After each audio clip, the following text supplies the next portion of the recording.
মা মা মা মা তুমি কেমন আছো মা? তুই এইভাবে হঠাৎ কি তোর গায়ে কাদা মাটি কেন? পড়ে গেছিলি নাকি? একটু পিছলে গেছিলাম। সে কি? ও মা, ব্যথা পাসনি তো বাবা? না মা, তবে অবাক হয়েছি। এর মধ্যে আবার অবাক হবার কি হলো? বারে চেনা জিনিস হঠাৎ অন্যরকম লাগলে অবাক হব না? কিসের কথা বলছিস তুই? না এই আর কি, এখানকার পথ ঘাট এসব আর কি। আচ্ছা মা, আগে ঘরে যাই, কাপড় বদলাই, তারপর সব কথা হবে। ওকে গণেশ, মাঝির কাছ থেকে অপুর ব্যাগ সুটকেস নিয়ে ঘরে রাখ। মানু। আজ্ঞে রানীমা। সুকুমারীকে বল ছোট বাবুর ঘর বিছানা ঠিক করতে। আর তোমরা সব রান্না বান্নার আয়োজন করো। যাও যাও যাও। আজ্ঞে রানীমা। সরকার মশাই। আর বলতে হবে না রানীমা, এখনই পঞ্চায়েতকে খবর পাঠাচ্ছি। বড় রুই যা ধরা পড়বে তা যেন দিয়ে যায়। আর আমি নিজে বাজারে যাচ্ছি।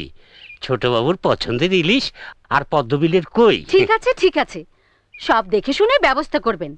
আর বনমালীকে বকশিশ দিয়ে খুশি করে দেবেন। হ্যাঁ আচ্ছা, প্রণাম। প্রণাম।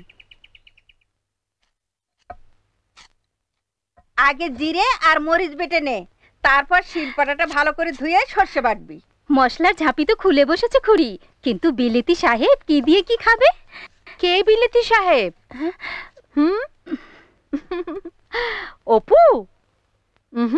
রায় বংশের ছেলে, 1000 বছর বিলেতে থাকলেও সাহেব হবে না কোনোদিন। সেই কথাই তো বলতে যাচ্ছিলাম।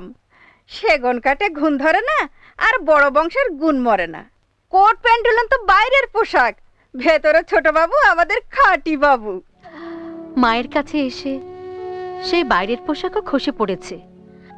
এখন ভেতরে বাইরে অপু আমার। অপূর্ব কৃষ্ণ রায়।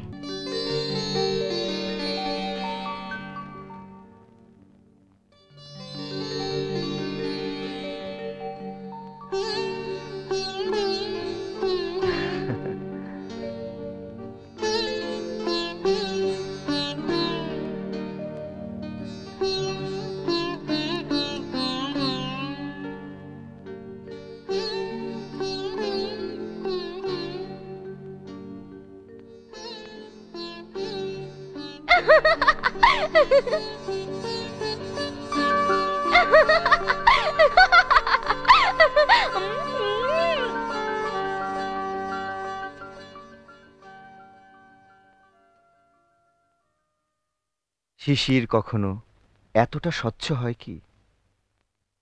অবারিত মুখ গলানো সোনায় করা, চোখে যার দোলে অচেনা বসুন্ধরা। জটিলতার স্বভাব শত্রু নয় কি? কে তাকে বাঁধবে অনুশাসনের বৃত্তে? ভ্রুকুটিতে যার টলবে ধনুর ভঙ্গ, হাসলেই সে তো বাজবে জল তরঙ্গ। নিঝুম বনানী মুখরিত হবে নৃত্য।